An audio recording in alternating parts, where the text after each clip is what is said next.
Hello friends, আসসালামু আলাইকুম। বলেন তো ভর্তা খেতে আবার কার না মন চায়? কম বেশি সকলের কিন্তু ভর্তা খেতে মন চায়, আর তাও যদি হয় চেপা শুটকির ভর্তা তাহলে তো কোনো কথাই নেই। কিন্তু সমস্যা হচ্ছে বাটাবাটি।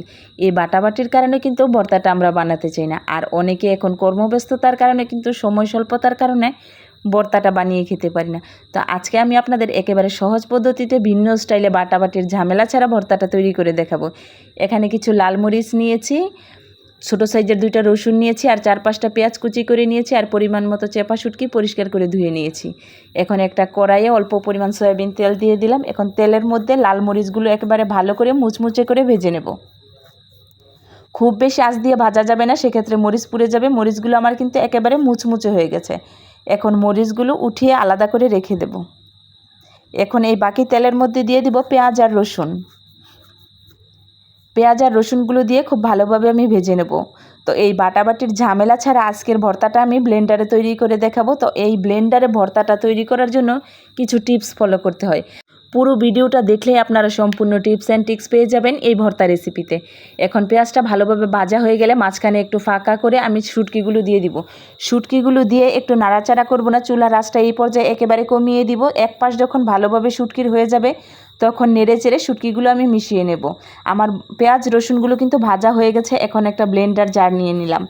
তো এখানে আগেই বলেছি কিছু টিপস অ্যান্ড ট্রিক্স রয়েছে ব্লেন্ডারে ভর্তা তৈরি করার জন্য। তো প্রথমেই ভর্তা তৈরি করার জন্য মরিচের সাথে পেঁয়াজ দেওয়া যাবে না। প্রথমে শুকনো মরিচগুলো দিয়ে ব্লেন্ডার জারে ভালো করে মিহি করে নিতে হবে।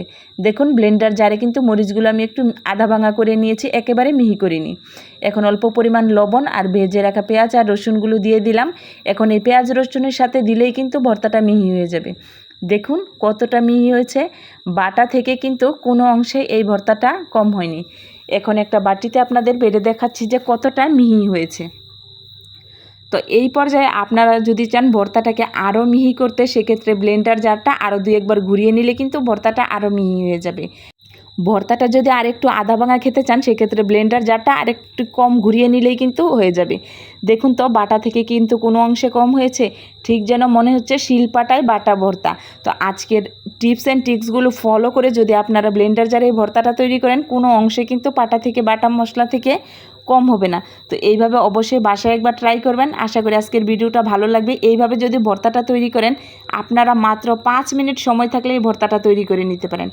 এইভাবে ভর্তাটা তৈরি করলে একদিকে যেমন আপনার সময় সাশ্রয় হবে, আরেকদিকে কিন্তু আপনার পছন্দের একটা রেসিপিও আপনার তৈরি করে নেওয়া হয়ে গেল। তো আশা করি আজকের ভিডিওটা ভালো লেগেছে। যদি ভালো লেগে থাকে এবং আমার চ্যানেলে যদি নতুন হয়ে থাকেন, প্লিজ চ্যানেলটিকে সাবস্ক্রাইব করে পাশে থাকা বেল বাটনটি অন করতে ভুলবেন না। সবাইকে অসংখ্য ধন্যবাদ। সবাই ভালো থাকবেন। খোদা হাফেজ।